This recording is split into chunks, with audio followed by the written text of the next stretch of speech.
Hi అందరికీ welcome to Guruvara talks 15 blogs.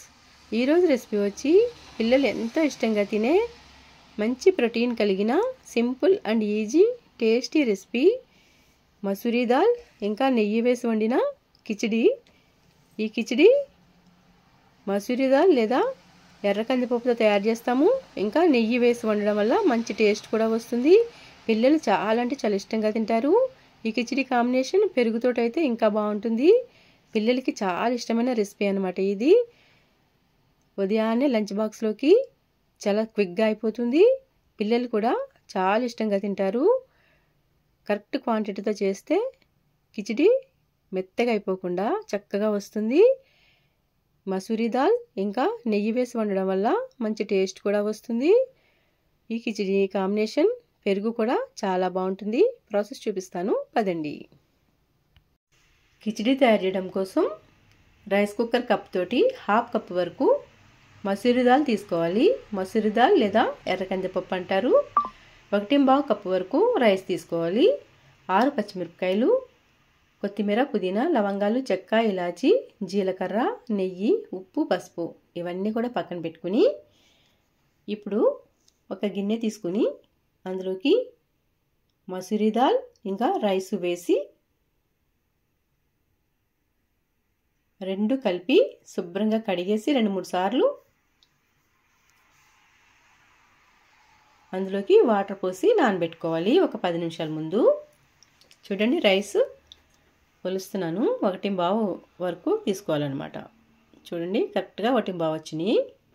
Rice కరెక్ట్గా సరిపోతుంది. చూడండి 1.5 వరకు తీసుకున్నాను రైసు. ఈ రెండింటిని కలిపేసి 2-3 సార్లు శుభ్రంగా కడిగేసి అందులో వాటర్ పోసి నానబెట్టేద్దాం ఒక 10 నిమిషాలు.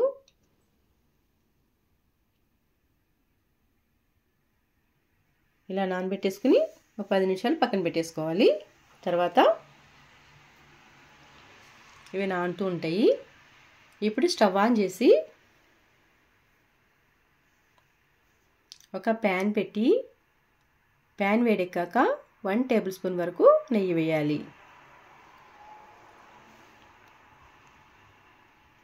నెయ్యి వేడెక్కాక లవంగాలు, చెక్క, ఇలాచి ఇవన్నీ కూడా వేసి ఫ్రై చేయాలి.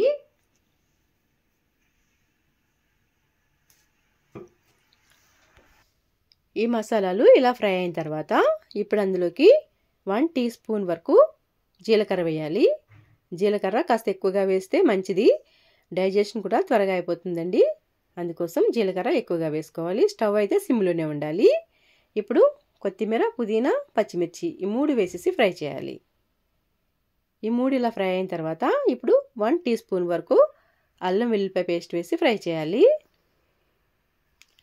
అల్లం వెల్లుల్లిపాయ పేస్ట్ నెయ్యిలో వేసి వేయించి కిచిడి చేయడం వల్ల కిచిడికి అయితే మంచి టేస్ట్ వస్తుంది.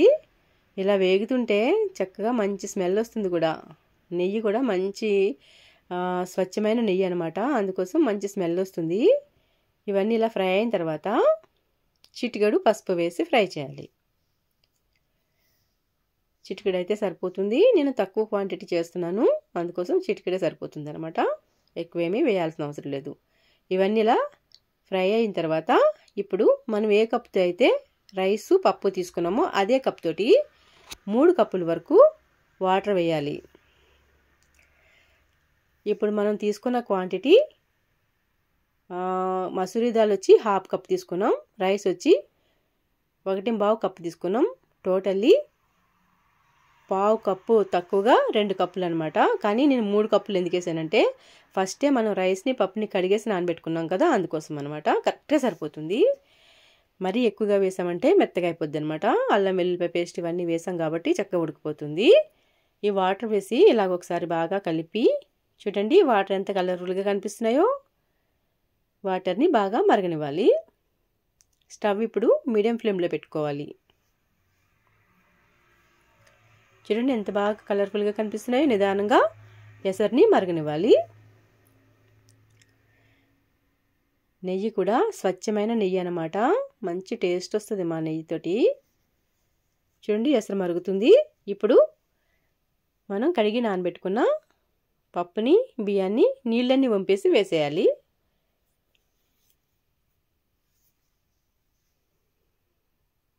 బియ్యం పప్పు వేసేసి ఒకసారి బాగా కలిపి, సాల్ట్ ఇప్పుడే వేయాల్సిన అవసరం లేదు, కొంచెంసేపు అయిన తర్వాత వేయచ్చు. ఇలా బాగా కలిపి ఇప్పుడు ప్యాన్ పైన మూత పెట్టి ఒక 10 మినిట్స్ ఉడకనివ్వాలండి. 10 మినిట్స్ ఉడికిన తర్వాత ఒక్కసారి మూత తీసి చూద్దాం. చూడండి అయిపోయింది, 70% వరకు అయిపోయిందనమాట, దగ్గరగా అవుతుంది. ఇప్పుడు సాల్ట్ వేసేద్దాం. 1 టీ స్పూన్ వరకు వేస్తే సరిపోతుంది, కరెక్ట్ సరిపోతుంది క్వాంటిటీ. 1 టీ స్పూన్ వేస్తున్నాను నేను. సాల్ట్ వేసి ఒకసారి మెల్లగా కలిపి 70% వరకు పప్పు రైస్ కూడా అయిపోయింది. ఇప్పుడు మళ్ళీ గిన్నె పైన మూత పెట్టేసి, ప్యాన్ పైన మూత పెట్టేసి ఇంకొక 10 మినిట్స్ ఉడకనిద్దాం. స్టవ్ అయితే మీడియం ఫ్లేమ్లోనే ఉండాలి, ఎక్కువ ఏం పెట్టకూడదు. చూడండి 10 మినిట్స్ తర్వాత చక్కగా దగ్గరగా అయిపోయింది.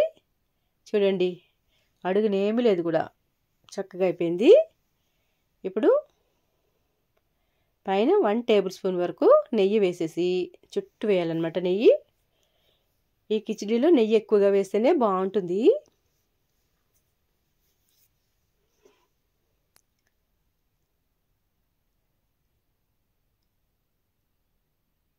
ఇలా నెయ్యి వేసేసి ఇప్పుడు మళ్ళీ ప్యాన్ పైన మూత పెట్టి స్టవ్ సిమ్లో పెట్టి ఒక్క 5 మినిట్స్ ఉడికితే చక్కగా ఉడికిపోతుంది. 5 మినిట్స్ తర్వాత స్టవ్ ఆఫ్ చేసేసి ఇంకో 5 మినిట్స్ చల్లారనిచ్చి ఇప్పుడు మూత తీసి చూద్దాం. చూడండి ఎలా ఉందో. వావ్, భలే వచ్చేసింది కదా కిచిడి. చూడండి చక్కగా ఉడికిపోయింది కూడా, అస్సలు ముద్దగా రావడం కానీ ఏమీ లేదు, చక్కగా అయింది. పలుకు లేదు, ఏమీ లేదు, చక్కగా అయింది. ఇప్పుడు ఒకసారి కలిపి ఒకసారి ప్లేట్లో వేసుకుని టేస్ట్ చూద్దాం.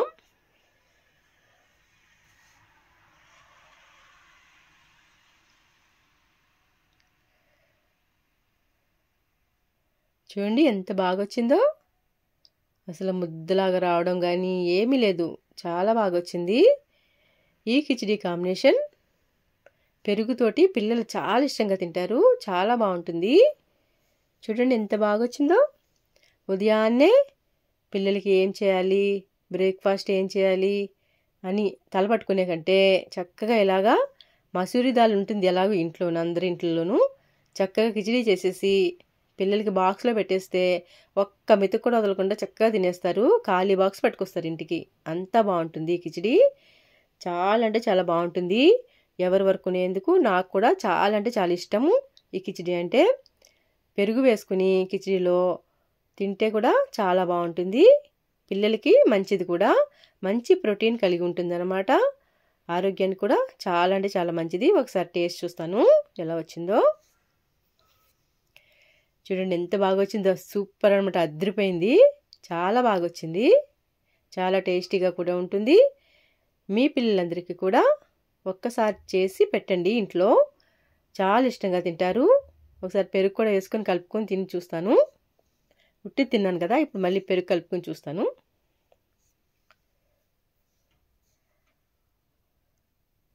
సూపర్, అసలు సూపర్. కరెక్ట్గా ఉప్పు కానీ కారం కానీ అంతా కరెక్ట్గా సరిపోయింది, చాలా బాగా వచ్చింది, చాలా టేస్టీగా వచ్చింది. మీరందరూ ఒకసారి చేసుకుని మీకు ఎలా వచ్చిందో నాకు కామెంట్ చేయండి. చాలా బాగుందన్నమాట. వీడియో నచ్చితే వీడియోని లైక్ చేయండి, మీ ఫ్రెండ్స్ అండ్ రిలేటివ్స్కి షేర్ చేయండి. మా గురువర టాక్స్ 15 ఛానల్ని సబ్స్క్రైబ్ చేసుకోండి. Thank you for watching. ఈ రెసిపీ అందరికీ తెలిసిందే అనుకుంటున్నాను.